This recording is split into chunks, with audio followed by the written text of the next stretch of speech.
যতদূর চোখ যায় শুধু পেঁয়াজবাহী ট্রাক। পাবনা, মেহেরপুর ও কুষ্টিয়া থেকে মধ্যরাত থেকে খাতুনগঞ্জে ঢুকেছে এসব ট্রাক। এখন পেঁয়াজ নামানোতে ব্যস্ত শ্রমিকরা।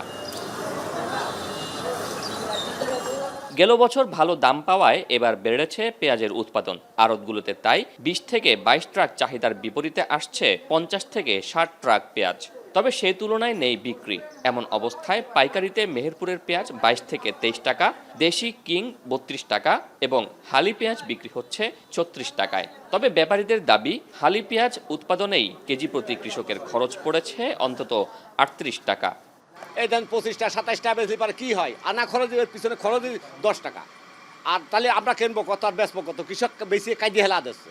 আমাদের একটা টার্গেট থাকে, আমরা ডেইলি ২০০-৩০০ বস্তা মাল বিক্রি করব, সেই বিষয়ে আমাদের বিক্রি হচ্ছে না। আমরা একটু ব্যবসায়ী ক্ষতিগ্রস্তের মধ্যে আছি। কৃষকের হাতে যথেষ্ট পরিমাণ মাল আছে, মেহেরপুর আছে, তারপরে আমাদের হাঁসখালি আছে। এতে তো মনে করেন ৩৭-৩৮ টাকা করে মালের পড়তা। এখানে সে এখনও বেচা বিক্রি তেমন একটা হয় না, কৃষকের লোকসানের মধ্যে আছে।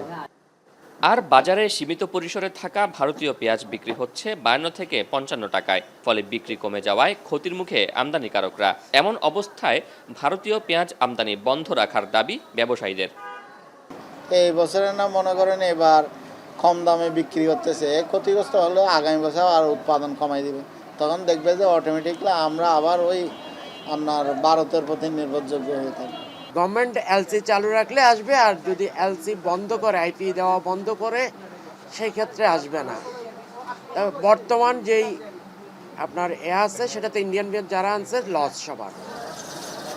দেশে বছরে ৩০ থেকে ৩৫ লাখ টন পেঁয়াজের চাহিদা রয়েছে। এর মধ্যে প্রায় ২০ থেকে ২৫ লাখ টন দেশেই উৎপাদন হয়। শোয়েব রহমান, এখন, চট্টগ্রাম।